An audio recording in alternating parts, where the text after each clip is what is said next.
All right. Hello and welcome, everyone. Let me just hit my overhead lamp here. A little bit more light in the room.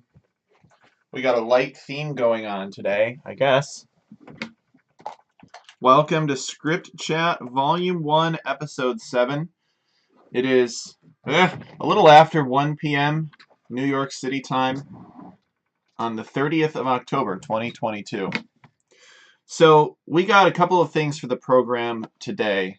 A little bit lighter of a load, I think, perhaps. It depends on how far into this I go, I suppose. But first things first. We're going to have Weniger. Weniger is the leader of True Clown Legion or something like that. I don't fully understand it. I'll have to ask him when he comes. He's going to be here in just a couple of minutes, and we're going to go over Oriskany together. Now, Oriskany is based off of a battle that was fought during the American Revolutionary War. I came up with the name for the map because I was going to do a series of maps that were themed around the Empire State, which is where I live, upstate New York. Not New York City, New York, like the actual beautiful part of New York. Although I could make a map for New York City as well. But I've got some other projects going on right now, so we're not going to do that yet. So, but anyway, point is, I made a few maps. I made like 3 maps, and I decided to set them aside and come back to them if I ever needed them anywhere. Anybody ever thought they were interesting or could potentially be useful, then we would have those conversations. And we're going to have that conversation now. Because Weniger has checked out Oriskany. Played it with his fellow clowns, and he's going to give me some feedback because this was the map that was intended to be the clown map for my Empire State Cup, my New York maps. I was going to make all kinds of different maps. This was going to be my arena analog, if you will. I'm going to try to recreate but improve the experience of arena. So, for example, last week Zetnus and I talked about what Crazini did for the Islands map in Northern Isles. I wanted to do for Arena, but for Oriskany. So Weniger is going to come and we're going to talk about some of his feedback on Oriskany, because apparently he played it not in a 1v1 the way that it's shown here. It doesn't look too unusual, I think, in a 1v1 how it's shown here. But he actually played it in team game. And so we'll be interested to hear what he has to say about that. After Weniger comes, and it looks like he's a little unfamiliar with how the voice channels work, we'll have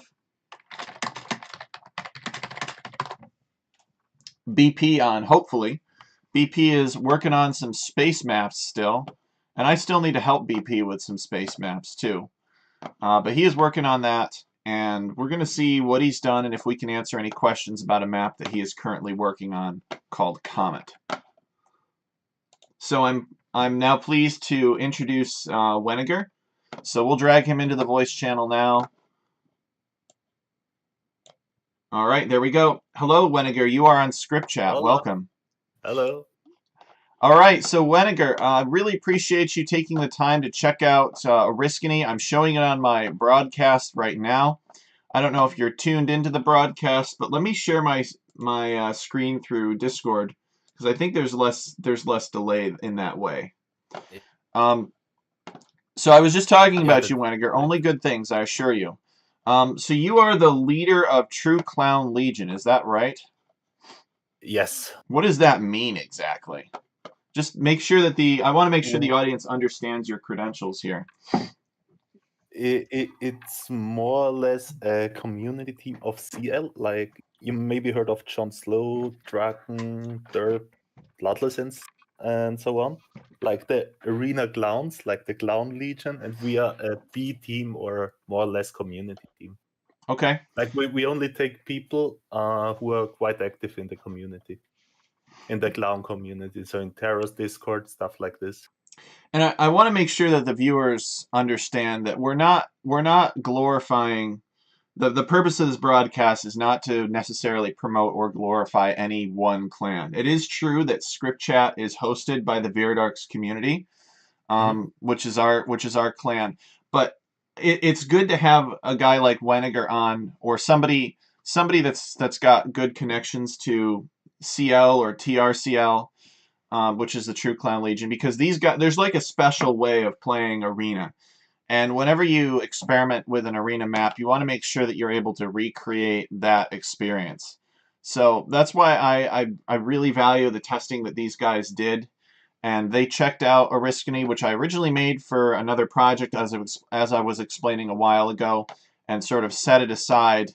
And Weniger happened to know about it, and he said, "Hey, what have you got on this?" And then they tested it out for me. So anything you want to add to that, Weniger? No, that's fine. You Sound described it very well.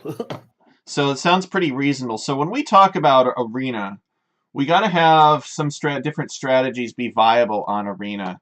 The ones that come to mind, the big one that comes to mind, is the Monk Rush, right? The Arena is like, it's just a different way to play the game, and somehow on Arena, just monks become viable in ways that you will not really see on any other maps that don't have stone walls similar to Arena.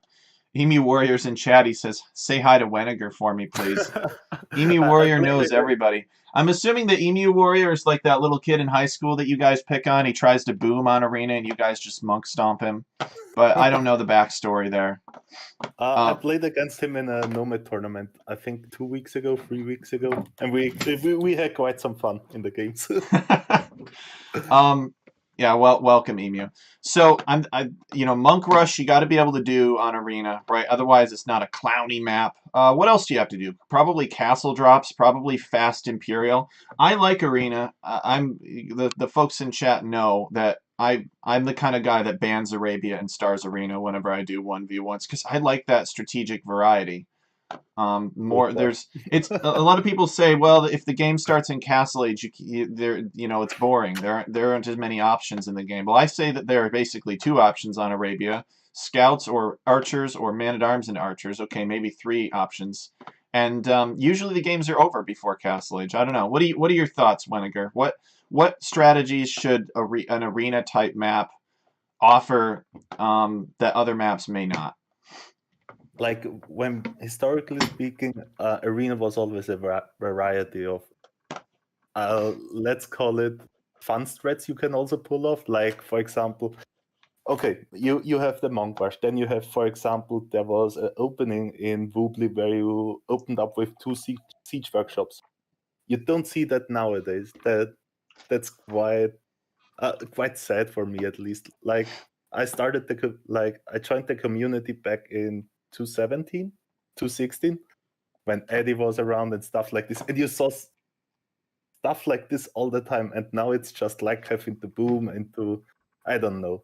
Like, it's quite sad to see that, but it's also a map's fault. Like, okay, Lycave is the best opening. We know that now. But maybe if we can change up the map so it's not that powerful, like it would still be powerful, but not that powerful, Yeah, that would be amazing. Like, to and open up the whole strategy pack again. What you have, what you can do, what would work. That would be amazing. I'm just kind of curious, because you bring up a great point. You see Lightcav, the dominant opening now on Arena. What about Arena has changed that made that happen? It could be a balance change to the game, perhaps. Maybe nothing about the map changed to compensate for a balance change to the game. What are your thoughts? Like, what would have to be different about the maps now to restore that original balance that you really liked? Like this, like Lycave meta was invented in the late Woobly days. Like, it's not that old. Let's call it like this. It's not that old, and with D, it just came super big. Like, a lot of new players joined. They picked up the strongest threat here, and then they figured out, like, even the pro players, yeah, Lycave is super strong. The thing is with Lycave, it's also like, why don't you see Monk Rushes on Arabia that often? because they lack mobility. And also, when you play Arabia nowadays, the distance is quite far from the bases. So when you monk rush and you don't have the mobility, the opponent or has the possibility to do different stuff. Yeah, like monk rush is still strong, but Lykev is currently stronger. Let's call it like this. Yeah, I think that's a great point. This is my soapbox. I harp on this all the time. The most, and this I might be a little biased here, but assuming perfect micro, the most cost-effective army composition is just pure monks, right? But then they say, oh, well, you're going to make monks. I'm going to make some light cav. Nobody has perfect micro. I'm going to run in there with a light cav and snipe all of your monks. So then people add, okay, well, maybe I could use some pikemen. And then they say, all right, well, you've got pikemen there. They're gonna hurt my light calves, so I'm gonna add in some archers. And then the person making monks will say, all right, well, I'll have to add siege weapons to my army composition. And it's this classic, really popular pikes, monks, and siege that basically covers all of your bases. And as long as you can force fights to happen in certain places, the civilization that has that army composition that has a better army composition to that effect is going to be the one that wins. You can't make 50 paladins on 1v1 arena and expect it to work because your opponent will just convert them all or will kill you before you get to that point. You're paying for paladin, you are paying for mobility that you don't need, right? Your opponent is stonewalled. You can't go raid his base. Or the map is closed and he can build castles to cover everything because the area that you're fighting over is smaller. So, thoughts, Weniger? You picked up a good stuff there. Like, for example, currently also Thrush is getting more modern, right? Even you are Stonewalled and stuff, Thrush is getting more and more hyped since the last Master of Arena. Why is that so? Because Winch won it. What is Winch known for on Arena? A tower rush with archers. It should never work, but it's working, right? Or what would you ever Thrush against Stonewalls? No, I would never tower rush against a stonewalled opponent. I would assume that they would, unless they're going for some kind of greedy fast imp, and I know that they're going to do that. I would not do that because they're going to be feudal age. They might even be castle age before I'm able to do any damage. But I will concede that Thrush works very well against somebody that's going to do a fast imperial because it takes them forever to get to feudal age. You can be in building towers on their gold or stone or berries before they're even up to feudal age, and that can be devastating. Yeah. But other than that, I think it's just a matter of knowing how to defend it. Exactly. Like, it's just, it may sound, but the walling behind, don't give it, like, he has to fight for every tile, right? Most people don't do that. And that's where the Winch Thrush is coming in handy. So, let's talk about Oriskany then, to make sure that, or to discuss what works, what doesn't work so great about it. What are some levers that can be pulled? What do you want to try? Can you tell me a little bit more about the testing that you did on Oriskany? And I'll try to generate it with such settings. I think you tested it in 4v4, right? Exactly. All right, let me bring up the large map size here. We'll bring up 8 players. I want to make sure that I stress to the viewers that you're looking at this, and you may look at Oriskany on a 1v1 setting and be like, yeah, that's not really that special. It does not appear to be too terribly different from standard arena or even clown arena. Maybe the bases are a little bit closer together in some situations, but the big differences that you would notice are that there are hills in the center of the map, kind of like a marshy, swampy birch tree area, and that the clearing is a little bit more squashed, so the players are moved closer together. I think those are the only real differences that anybody could see in a 1v1, unless I'm missing something, Weniger. No, in the 1v1, you perfectly summarized it. Oh, okay. Well, we actually do have one quick question for Weniger before I generate it here on a large size. with a 4v4. It's coming from Ronald Rage. Whoever thought, Weniger, you'd be here giving clown help here. What's your Okay. opinion on two-range crossbow versus a monk rush and adding mangonel for the potential rams? So If you say, Ronald Rage is asking if he gets. Let me make sure I understand this correctly, Ronald Rage. Mhm. So Ronald Rage is asking if I get monk rushed, is two-range crossbow a good response? So Ronald Rage doesn't believe me when I tell them that you guys that Weniger is the king of all clowns. So pop quiz time, Weniger. What do you say? I'm first of all, I'm not the king of all clowns. I'm just from the community team. It has potential. Like crossbows are good against monks. If you stay 1 TC, go fastish imp to get brazier and chemistry. Arbs are a super monk counter.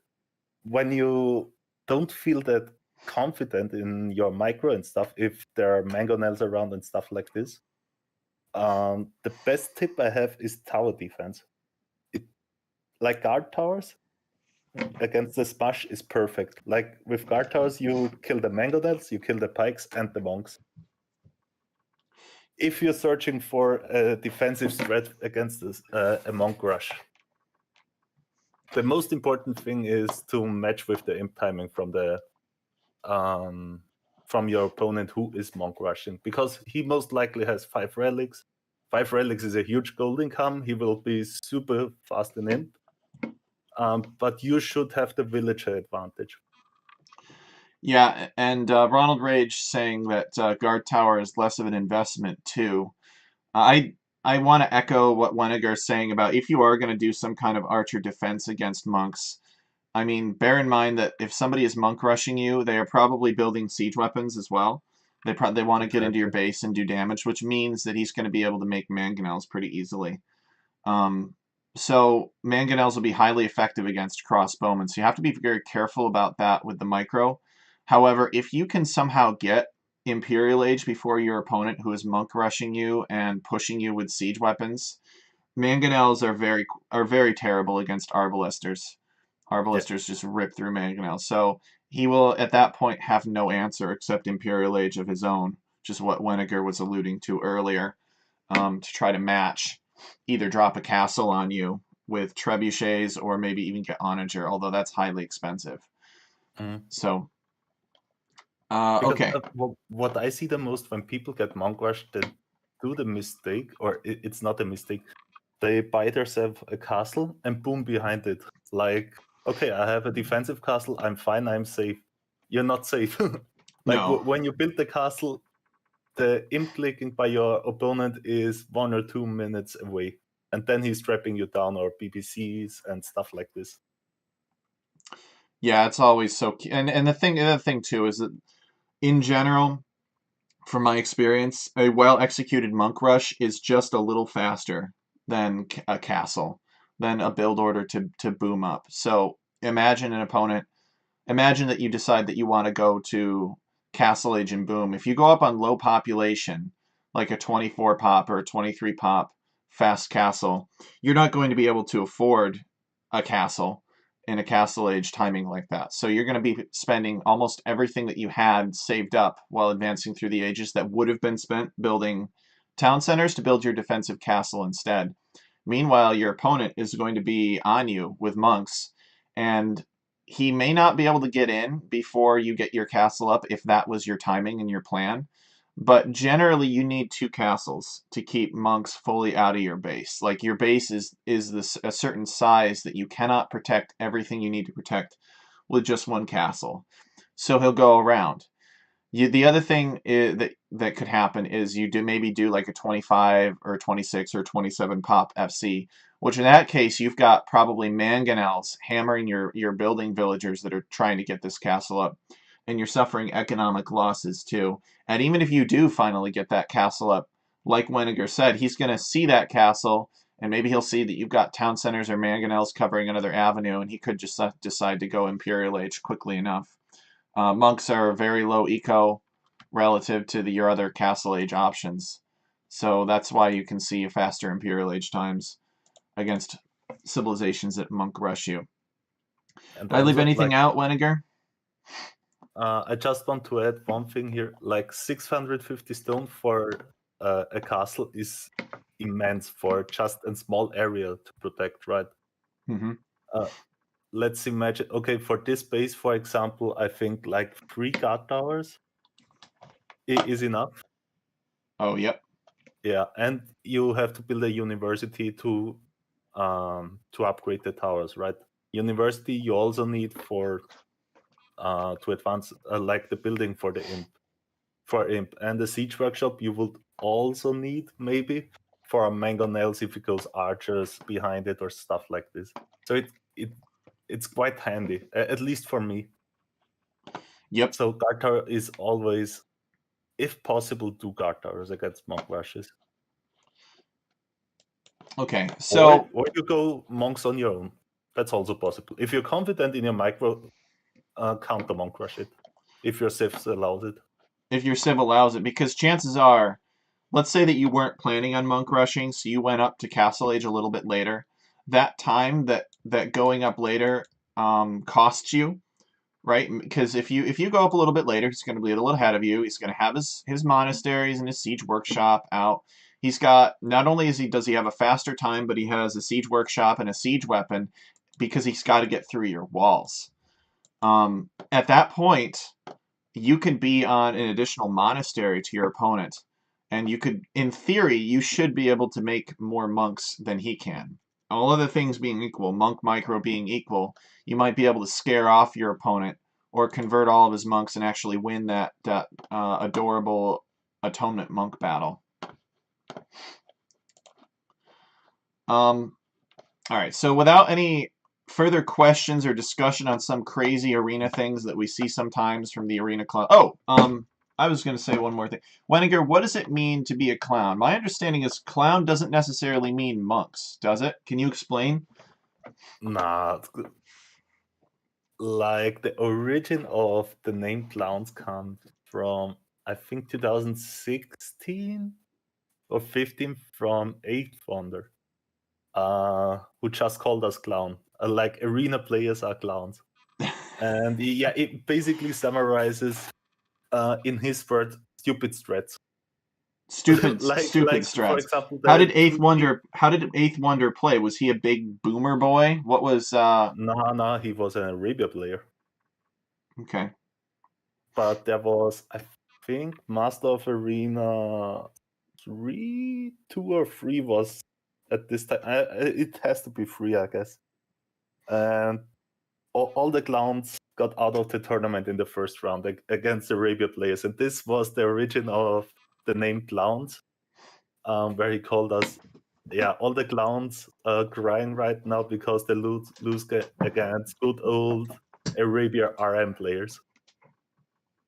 And this was the origin of the name clowns for arena player. Like some arena player even don't like it when you call them clowns. For me, for example, I don't care if you call me a clown or not. Now, yeah, my understanding of the term clownery, before we move on, we show off some of the rest of Oriskany. I think this is really good background conversation to have because folks are going to understand what we're looking for in an arena style map. Anyway, Cruzini used to say that clownery was not necessarily so much monks as it was like one TC all-in aggression. Instead of investing your resources in building additional town centers, you were building siege workshops, monasteries, military Exactly. production buildings, whatever it was, those resources, as long as you kept the same balance as your opponent, those resources were going into making military units. And it worked really well on some maps because this is arena, right? You can't go and run off to the corner and have a secret booming base that your opponent doesn't know about because there is no corner. Exactly. It's all forest. So that's why one TC aggressive play tends to work really well on a map like this because there's less space to fight over, just like Socotra. Like, could you imagine somebody doing a 4-town center boom on Socotra? It just doesn't happen, right? Your opponent will kill you. There is no place where you can safely set up those economic investments like additional town centers, farms, Yeah. villagers, etc. So without Weniger having anything to add to that, we will move on to the uniqueness of Oriskany. Like a short addition to this, like you maybe heard of Eddie or Metal. Does any, like those two names were like the big arena players back in Wobbly. Do you know any of them? No, I've never heard of them. No. Like Eddie, I often, not often, for sometimes I also do like an Eddie push, like with Siege, Knights, and Pikes. Like when do you see a Knight push nowadays on Arena? Not very often. They're Not very often, yeah. They just get converted. Exactly. That's why you have Pikes. Like it's stuff like this. Like most of the times you taking your opponent off guard because they never saw something like this. That's the beauty nowadays. If you do old strategies like this, like Metal was known for 2TC Wood Raiders with Celts. Stuff like this, you will never see that happen. And it's also not working that often. But when it's working, it's super fun. Like Lake Castle Age, you have like 40, 50 Wood Raiders running around in your opponent base. That is pretty funny. Yeah. Like stuff like this, it's sad to see that Arena got quite boring. Especially in team games. Like in 1v1, you still have some variety. Team games nowadays, it's just hurting. But that's why we're here with the map, right? Exactly. So what do you think of my spider-looking map? My map looks like a scarab beetle. Look at this. Yes. Well, you know, I did that because people were saying, oh, you should add some space in the back so that they can boom. And when I did it in a traditional manner, like it would mess up the ability of the walls to make contact with the forests. So the big thing that I have to show here, right? The big thing that the audience is going to be observing is that this is an elliptically shaped arena map. It applies to there's actually 3 different ellipses that are programmed in here, essentially. So it could be opened in this manner, where the wide part is parallel to this edge, or if we generate it again, it could be parallel to another edge. But remember that it's random, so it might not change. But I just want to show that it could be rotated 90 degrees relative to this, or it could be actually perfectly circular here. So it looks like this one also generated a version that is elliptical. But I don't know if you guys saw all of those different versions when you were testing Weniger. Maybe you did, maybe you didn't. I was checking some, yeah. Okay. Before we went test. It's a little bit heavier of a map. I'm curious though, does it play out much differently when you test it in team games? Whether or not yes. it's circular or elliptical? Like the elliptical, like you have it now, the map, Yes. it involves the pocket player more. Like you have more choices as a pocket what to do. Like for example, the distance between pocket to the opponent's pocket is much shorter. Also, for example, when the flank is now castle dropping and lands a castle, for example, between gray and teal, who is he gonna push now? Yeah, is it gray? Is it teal? Like it opens up, like you know the arena TG map nowadays, right? Oh yeah, you point far away most of the time.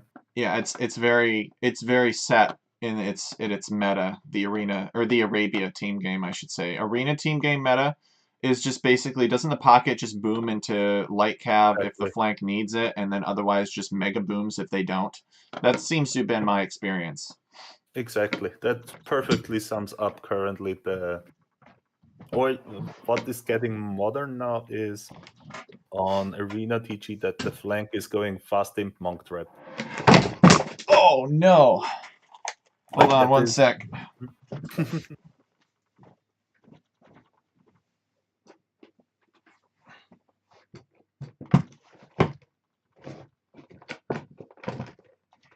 All right. You dropped the water? Crisis averted. So I have a touchscreen monitor, and I just adjusted my desk earlier today, and the monitor actually fell off the back of my desk. It's like a 400. It's a $400 monitor, so I was scared. Oh boy. But it should be fine. It seems to be undamaged. So sorry about that, guys. A Okay. little bit of a scare here. Good to hear. I guess I was pointing so hard at what Weniger was pointing out because it was something that was good to talk about. So this elliptical shape, from what I'm hearing, improves the variety of the map because if let's say that red decided that he wanted to come out and castle drop gray, he could also kind of castle drop cyan at the same time because it's not too much further. And then that could keep cyan on his toes, and he's not going to know whether or not he can boom into light cav because he might get attacked instead. What does this swampy terrain do in the center? Does this do anything? I feel like this almost gives it a little bit more of a ghost-like sort of feel where you have to commit a little bit more to aggression. Did you notice any difference with this swampy area in the center? Not really, but that's where I had an idea. Like the resources you have out of your base, like right off. I think it's one gold pile and one stone pile. Mm-hmm. If that could be generated more into the middle. More into the middle, you mean further away from player bases? Yeah, exactly. And it would be generated further away from player bases for what reason? Just to get more value out of the middle. Like Okay. to actually, like currently, like I see 3 gold piles in there, or 2. So yeah, there's 2 gold piles inside of your base, and then a I mean in, stone in the in the middle. middle. Oh, That swampy terrain. yeah. Like Here's now, a gold pile. 2 gold piles, it looks like, and then some berries too. but to be honest, like I had this thought first, but actually thinking about that, when you have like the games we played were just about 20-30 minutes all the time because they were full aggression all the time. Oh, nice. Okay. Yeah, that's but if it's a long game, for example, when you place a castle here on a hill, it's harder to push, right? Yes, but there are no hills on like, standard arena. yeah, but for example, when the trap is now in the swamp, it takes longer to kill a castle. Oh, yes, that's true. Yeah. If you set up your treb in the swampy area, it would be harder to kill a castle. If you could even build a castle, you'd have to clear these trees first to build a castle on. Well, maybe you can squeeze it in somewhere. For it, yeah. You could squeeze it in somewhere. Yeah. Okay. But as I said, like for the feedback, what we saw from the testing, like from the games, it involves more the pockets. That is, for me, it's huge. For the other guys, it's like for me, I don't care to actually do something when I'm pocket. There are other guys who just I'm pocket, I want to boom. Like there are also that guys. Oh, I see. So Yeah. there'll be guys that say, but I just want to boom in peace as pocket. I liked regular arena better. But you can do that. But it's not much people, trust me. Yeah. Like I asked Miguel, the Brazilian. Okay. Like the 2K6 player. Maybe I have heard of him. Yeah, I have heard of him. He tried it out and he gave you some feedback on it. Yeah, I was watching with him some map chants, and I talked with him about the matches. And he said he already likes that more than standard arena because as a like, let's say we're playing random civs on this, and you having Aztec as a pocket.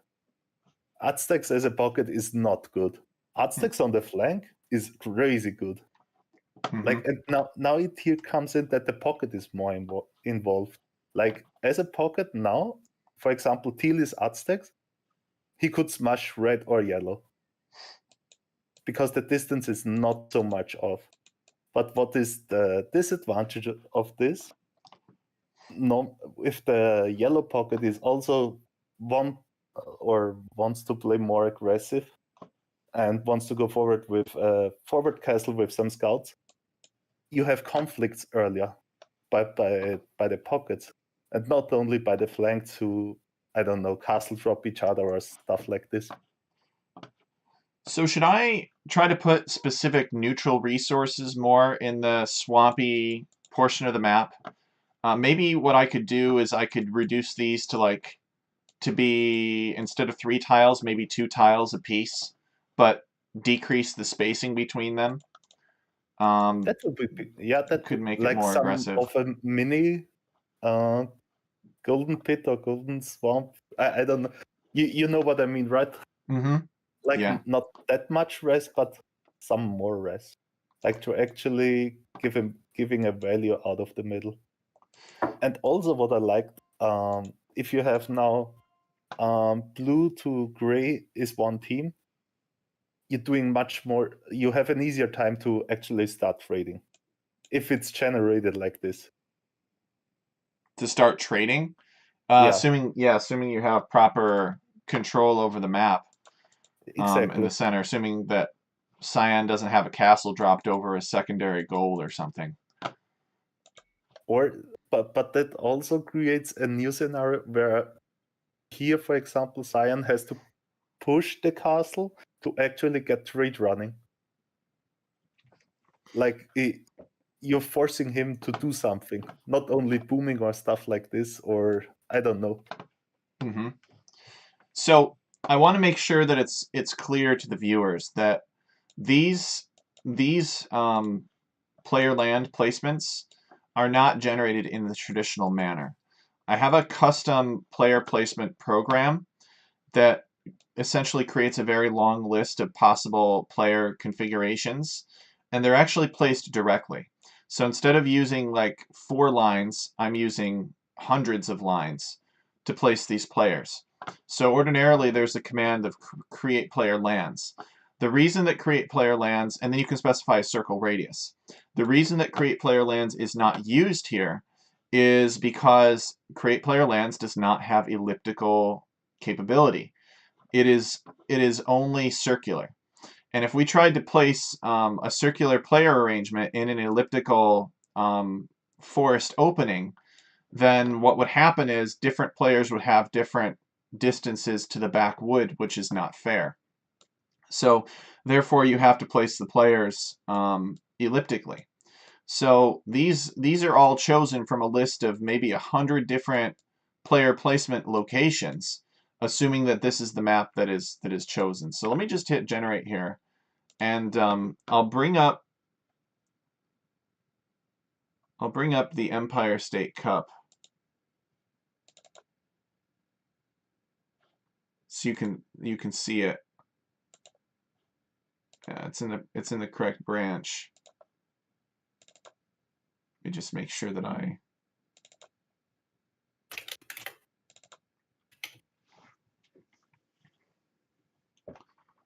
yeah, it looks like I found the right file, and I'll show you. It's Mhm. compiled externally by GNU Octave.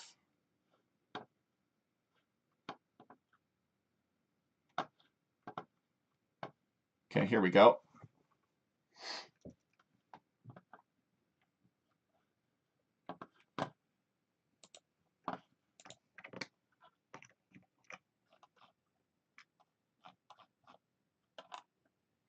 Okay, and we've got 1, 2. So we got 3, 3, 2, and 2. So 3 times 3 is 9. 2 times 2 is 4. So 9 times 4 is 36. So there are actually 36 different possible player configurations Mhm. per scarab beetle. It's basically what it'll do is it'll go through and it'll choose a scarab beetle, whether or not it wants an ellipse that's shaped this way, whether or not it wants an ellipse that's shaped at 90 degrees. Oh, I'm stuck on the same seed. No wonder it's not generating anything different. I kept on hitting generate on it. So this should give something different this time, hopefully. And it essentially has a 33% chance of choosing each one. Um, and I'm not gonna grapple with this on stream. I don't think Weniger and I can talk about what would be kind of nice or good for it, and I can take some Mhm. direction for that. But yeah, it looks like there are 3 different configurations, and that's what I thought was the case. So we got a different seed number here. Let me do another generation, and I'll show you guys. But as you can see, even with the same configuration, the distance between red and blue is different. So it's still essentially random player starting configuration. All right, so here you go. The Scarab Beetle is configured in a different direction, and then these manually placed player lands are adjusted to match. And like I said, there's lots of lines of code. There are 36 possible player configurations. The map is heavy. Oh no, it's only 760 kilobytes, but it's still taking forever to generate. It seems like every time they do an update, it the maps get laggier and laggier. But I'll also show the code here. Weniger probably can't see it because I'm I'm only watching the sharing. stream on the Oh, second okay. monitor. But as you can see, there's all kinds of like if statements in here that basically give do your land position here, and the first part of it is player land, player terrain 6. So this is a player land right here. And basically it's saying if you have this, then do this, and all these variables are configured at random. So we go up and we show where the player lands are configured. Here we go. So some more of that. Anyway, point is most of the script is just else if this, else if that. You know, it's basically choosing at it from random. Here we go. So there's a 33% chance of C1, C2, and C3. C1 is probably the Scarab Beetle in this configuration. C2 is the Scarab Beetle in the other configuration. Let me see if I can get C3. And then basically, depending on which overall shape of the arena is chosen, it will then go and say, all right, choose from this set of potential pre-computed player lands. Whole thing is that it's all pre-computed because the random map scripting engine is not smart enough to place this in an elliptical configuration already. So anyway, Weniger, because this is compiled by a computer in advance, it's why something like this doesn't exist already. Is because somebody would have to write a computer program to write thousands of lines of script for the scripting engine to then parse and choose from. Also, because you already changed it, how many relics are now on the map? Okay. So we can bring that up. Let me go and take a look at the worksheet here. So I've got 2 things. Oops. I'm just trying to get a configuration here that gives the circle so that folks can see it. I will answer your question though. Just one sec. So I've got 2 things. I've got a computer program that writes this elliptically shaped land, and it'll make this. It first makes this elliptically shaped clearing, and then it'll populate with player lands around it. I also have another program that reads a spreadsheet right here, and it'll go in and it'll place objects according to the instructions on the spreadsheet. And this is nice because I can go in here and I can tell objects to specifically avoid other objects. So for example, these cows, I'm telling them to avoid whatever's in row 1, 10, 11, and 12, each by 6. So 1, 10, 11, and 12. So these cows are avoiding the town center, and they're avoiding the villagers all by 6, as an example. But they must be placed within 7 tiles of the town center. This is important because if I use the traditional min distance and max distance from players, it won't work because they also avoid neutral lands. So because I've got a lot of lands here, the lands are basically this sort of elliptical ring, so we can't get rid of those because then we'll lose the elliptical shape of the clearing. If I used the traditional techniques for placing objects, then for instance I would not be able to place these secondary stones because they would be trying to avoid these many small lands that go around. I don't know how much how well versed you are in random map scripting if you know what lands are. But basically, they're a patch of terrain that you can place at a specific elevation in a specific Yeah. location. So you can essentially control X, Y, and Z. It's the only way to make it do something, if you will. So the relics, the relics are neutral, and they are instructed that there should be 4 of them for a 100 by 100 map, and that they should be scaled to map size. And importantly, the relics must be spaced 16 tiles away from themselves, 3 tiles away from the forest, and then 24 tiles away from whatever's in row 1, which is the town center, so they're not too close to a player town center, and then 4 tiles away from whatever's in 3, which are these placeholders that are presumably the wall. So they have to be placed 4 tiles away from the wall and 24 tiles away from the player town center and be 16 tiles apart. Where were we? Relic. So I think this is different from how it's normally done. I think the way that it's normally done is people will hand code a conditional statement that says if this map size make 8 relics, if this map size makes 7 relics, if this map size makes 6. I'm using an automatic scaling that's built in to the game. Let me find relic here. Here we go. Of set scaling to map size. So let me bring up Zetnus's reference here.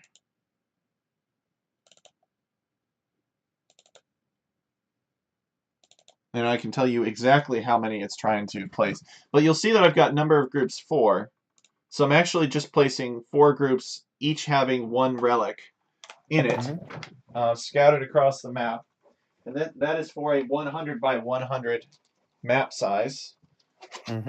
So literally what it'll do when it scales to map size is, I'll share it on the stream here.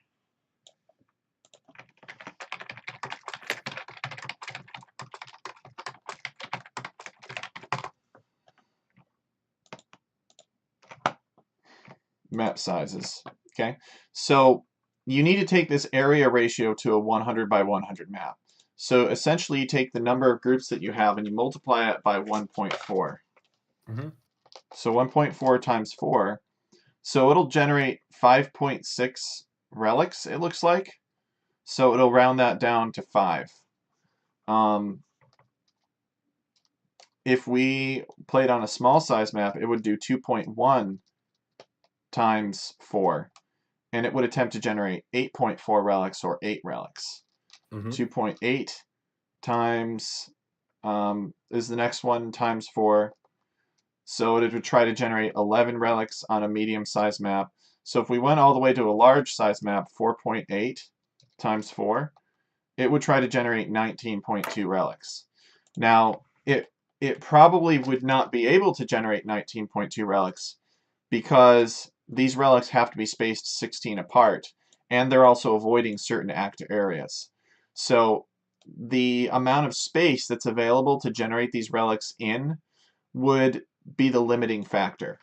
So in other words, I don't know, but I can tell you it would be no more than 19 relics on a large size map.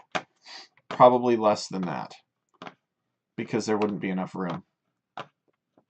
Okay, because actually we wanted less relics.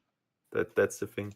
Like, for example, when you have Aztecs and Burgundians, currently, like, those are huge bonuses now with that amount of relics.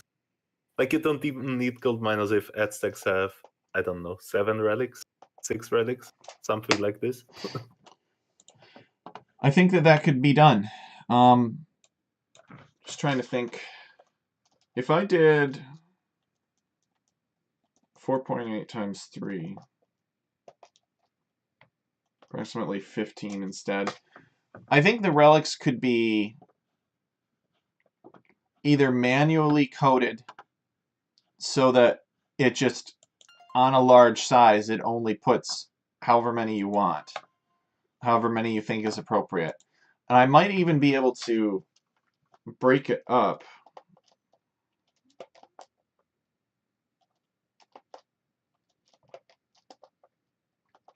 I might even be able to come up with a way of tricking it. The program does not have the ability to change the number of groups or the number of objects Okay. directly, manually. So I would either have to do that myself, and there is a section of code.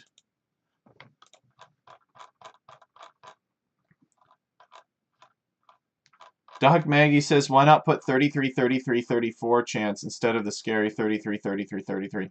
I think I do. Hold on one sec. I think I do that. Percent chance. Oops. I did that. I put 33, 33, 34.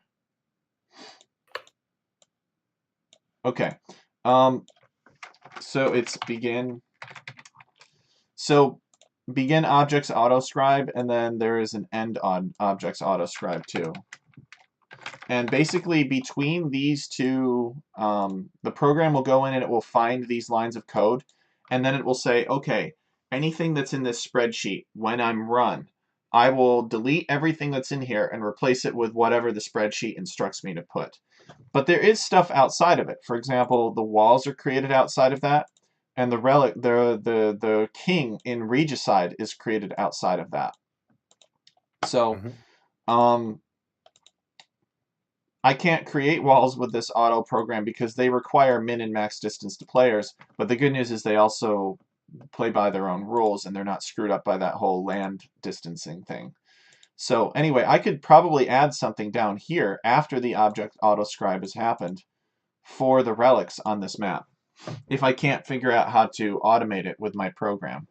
The disadvantage is that I may not have as elaborate capabilities to space the relics relative to other things, but that would probably not be a problem. I probably still have enough tools in my toolbox to make the relics be fair, even if they're not auto-scribed like all the other objects. Okay, that would be cool. I'm trying to think of, is there anything else I could do to improve this map? To let you know about the status where we are now.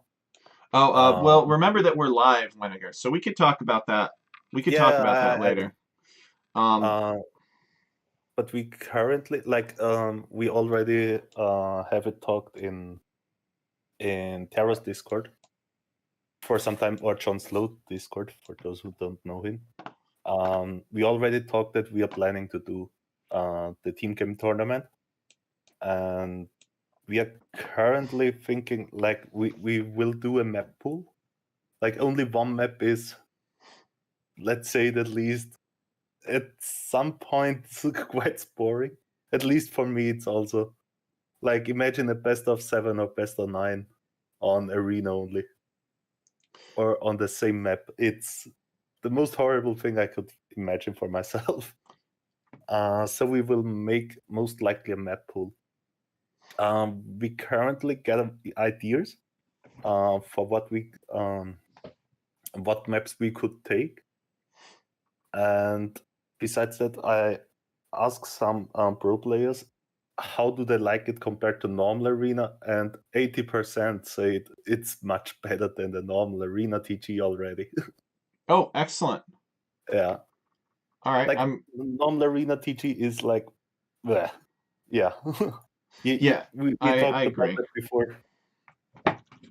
Okay. Well, it's definitely important to get the buy-off and agreement from the pro players about things that are, because anybody, some 900 elo person could learn how to random match script, right? And that's a fantastic thing, and that's a great thing. Something that doesn't. This is another soapbox that I have, and people who have tuned into Script Chat long enough will hear me rail about this at some point. But anybody anyone 700 elo to 2k elo could learn how to random map script, and they could make some really creative stuff, right? And they could make stuff that's really fun to play in a community environment, but that may have obvious weaknesses that could be exploited, or may not be able to capture all of the possibilities that make Age of Empires entertaining. As an example would be, you'd never see a Michi a Michi tournament at a high level because there's only one kind of thing apart from unless your opponent has Chimera, there's only one strategy on Michi, and that is boom up and then plow through and push. And it's Yeah. boring in the beginning and maybe kind of boring in the middle too, because you're waiting to see who's going to take fewer losses to massive siege onager hits, right? That's Yeah. not good Age of Empires, in my opinion. So the so-called competitiveness of a map is the most important for these pro tournaments, but it's also the one that we haven't really done a good job of as a community of defining.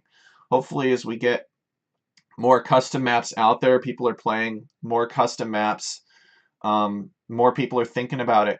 We'll develop guidelines for custom maps, maybe even sets of more specific requirements for custom maps that define what a map needs to be in order to produce competitive play. Because right now we can't do that. Right now in the random map scripting contests, the best the admins can do is we'll take some people that are good at the game and we'll have them take a look at it and will tell us which ones are best fit for the competitiveness of the event. And that doesn't leave the scripters with very much to work with if you're 800 or 900 elo. And you may not Mhm. be thinking like the pro players, right? They see things about the game that we don't necessarily see when we first look at it. And Exactly. somebody who is an 800 or 900 elo player, maybe they're fantastic at scripting maps. Maybe they've got computer programs that help them write things that have never existed before. Maybe they've got really great talents and they just need some direction, to know what would produce a competitive map that could be used in a tournament.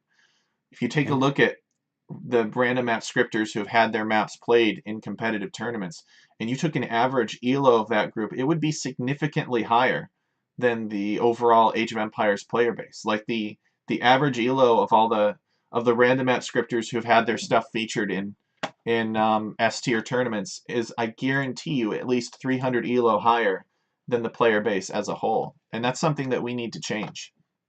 Yeah. So, really appreciate Weniger that you're interested in this work and checking it out and asking the high level players what they think. This is another Like, pipe dream of mine. It's not something I'm going to make chat sit through. I'm not going to make you sit through my vision about specifications and requirements and inspections of random maps and everything, like all that good mhm. stuff I've talked about before. But at the very least, we can start by being curious and being willing to try something new and asking the pros to be willing to try it out too when there's no money at stake. They have to worry about Yeah. losing out on the opportunity to earn some money. So Like for like to as an addition to your words, we already had in Valhalla. I think you know Marinto and Basitran. yeah, Marinto's been on Marinto the was, show I think, before. Yeah. also here. We had maps from them in our map pool, and actually, it was the feedback we got on this was incredible because people never saw it and they liked it because actually players had to think about.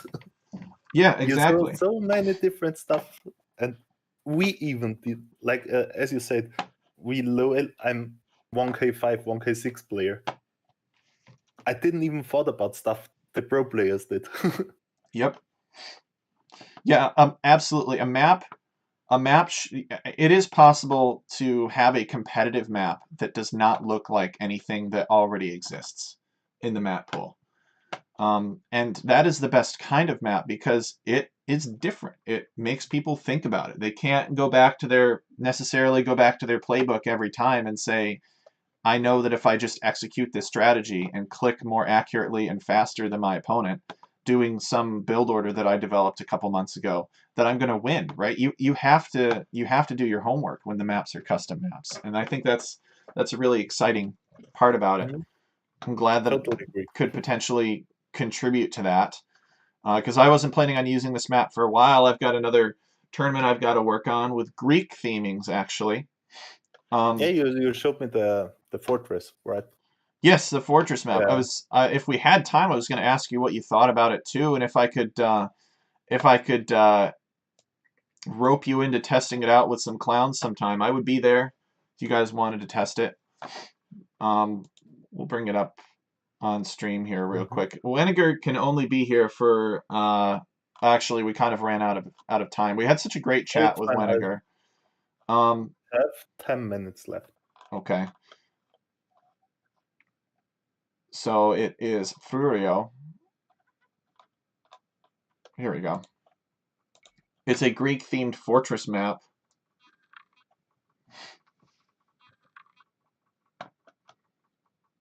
Again, starts with stone walls. Here we go.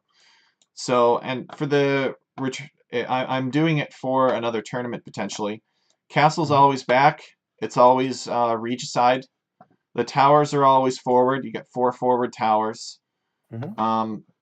You've got a ring of unbuildable rock terrain, so you can't wall to the edge of the map. So say goodbye to trade. Well, I guess you could still probably trade. Yeah, like some towers or castles. But it's harder. It's easier to raid when all the relics are in the middle.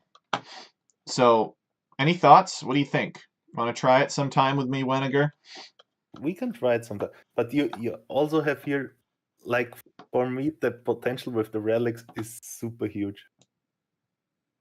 Oh, yeah, it uses the same relic scheme as the other map. Yeah. So, too many relics. Like 3, 4 fewer relics would be... I think, how much are they now? It's probably going to be the same as the other. It's going to be trying to put 19 relics on the map. Yeah. For 4v4. Like if it's, I think 15 relics, something like this, then it should be fine. Or even less. Like, how many do you have now in a normal 4v4 map? Let me check, actually. I think Zetnus might have an example in his guide. Oh, wait. So, standard DE resources by map size. Scattered resources are 5, 5, 5, 7, and 8, and infinite. So 5 for tiny, 5 for small, 5 for medium, 7 for large, 8 for huge, and then infinite for gigantic and ludicrous maps. So a lot less, probably about half, a little less than half. If you take, like, I like the idea to have more relics, but I think 10 or 12 should be more than enough. Bird fan says 4 birds. Actually, you say that, Bird fan, and I actually do put 4 birds in, and I scale it to map size. So the number of relics is essentially equal to the number of birds. This has just generally been my practice before. I should reduce the number of relics. The other thing I could do, actually, is I could just make it so that relics give half the normal amount of gold. But then you have to micro more relics. But, when you have more relics, it's more likely to be, statistically, it's more likely that each team is going to get the same amount, If you had one relic, only one team is going to get that relic. So one team is going to have 100% of the relics. I don't know. I'm not trying to defend it here. I'm just saying there are other solutions. Yeah, sure. So, but nobody likes the rule changes, right? Rule changes make people feel pretty uneasy because then they're like, well, what else is different about this map that I don't know about? So, yeah, exactly. Is it still Age of Empires? So I'd be interested to test this out with you sometime. This one does use the standard create player lands though. So as you can see, pockets are still quite distant. I didn't mess with that too much because this is made with another tournament in mind whose maps should be pretty close to standard.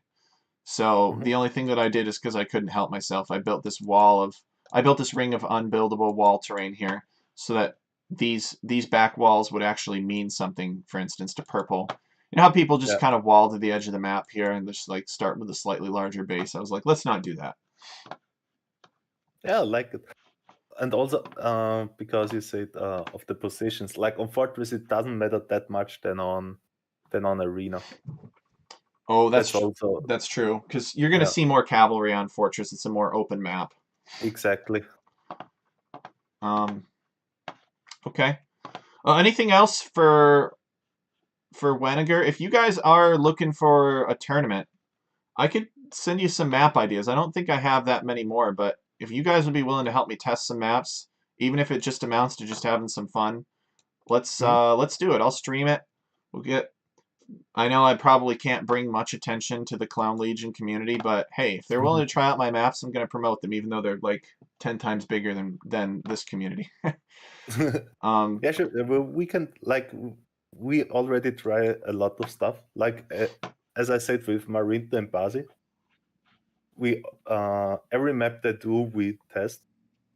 So I think it doesn't matter if you put some of your maps also in it, just to give you a feedback on how it feels and how it plays out. Yep. Like stuff like because how it plays out is the most important thing, right? Yep. It's just like Uh, the classic example that I give folks is straggler trees. Like, mm, if you were making a map, it would be very easy to forget straggler trees. But when you're playing a game, you're going to notice those straggler trees aren't there game one. yep. You just see stuff when you play because you're in that zone, in that situation. Oh, I need to quick wall this, or I need to do this build order. Oh shoot, that doesn't work because this is missing, or I didn't Mm, think about that component to my map as I was making it. I was just kind of focused on the general philosophical direction I wanted to go. Um, so playtest is absolutely very important, and it's why we have this show to talk about that kind of stuff and give folks feedback, and the opportunity to mhm. play test. Although we haven't done a good play test in a while on the show, we've been lucky enough, I guess, to have folks that are just here to talk. Yeah, as I said, when you have new maps you want to try out, which are somewhat arena, fortress, hideout like. Besides, I really don't like hideout, but that's my personal preference. Just send me. I will try to organize my clowns again. All right. Sounds like a plan. I really appreciate your attention, your interest in trying new things, Weniger. It's really good for creators like me, and hopefully we'll make it even better for you guys. You guys will get some serious viewership on your next event. I think it's some fun stuff. Thank you. And thank you for having me here and for the maps. Yeah, sure thing, Weniger. If I hear any news about when we decide the map pool and stuff like this, I will let you know, okay? Excellent. Yeah, thank you so much. Excellent. Okay, see you around. Bye bye. Yep, see ya. See ya. Bye. All right, guys, so that was Weniger, leader of True Clown Legion community. They're a community of folks that love Arena and other clown strategies. So it's really great to have Weniger on the show. We hope that he will come back again sometime soon, or that we'll have additional information to talk about, um, related to random map scripting and closed maps that reward more one town center type strategies. So, uh, unless anybody from chat, I don't know if BP is here, anybody else has any questions, or they want to talk, or they want to debug things, we still have a little bit of time left in the presentation. So speak up. I'm gonna go refill my water real quick. Be about 5 minutes. And if anybody wants to work on another script, we absolutely can. Otherwise, I will end the stream a little bit early. I tend to go 1 to 2 hours here. We'll maybe do a shorter one. I know Seabass is getting back into it, and he's looking to stream if he's not already this afternoon. So either way is fine with me. But if you need help with something or you want to talk about something, let me know. I'll be right back. So about a couple minutes here. I'm gonna go call the cat too. He got me up at 6:30. Ooh. To go feed him and put him outside.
Okay, I'm back. As you can see. All right. So we're closing out here. This has been episode 7, volume 1 of ScriptChat. Really appreciate you guys tuning in. I don't think I have anything more to talk about or announce lately. I've been kind of taking a break from Age of Empires. But conversations like these make me wish I were back in on it, for sure. So thank you everybody for watching who tuned in today, and I will catch you later. Hopefully we'll get the chance to do some good community games and hang out. Let's go check out what Seabass is working on. It's like he's playing some Age. Maybe we'll do some team games with Seabass this afternoon. Maybe I'll be coming back that quickly. So thank you, everybody. Love you guys, and hopefully we'll see you again soon.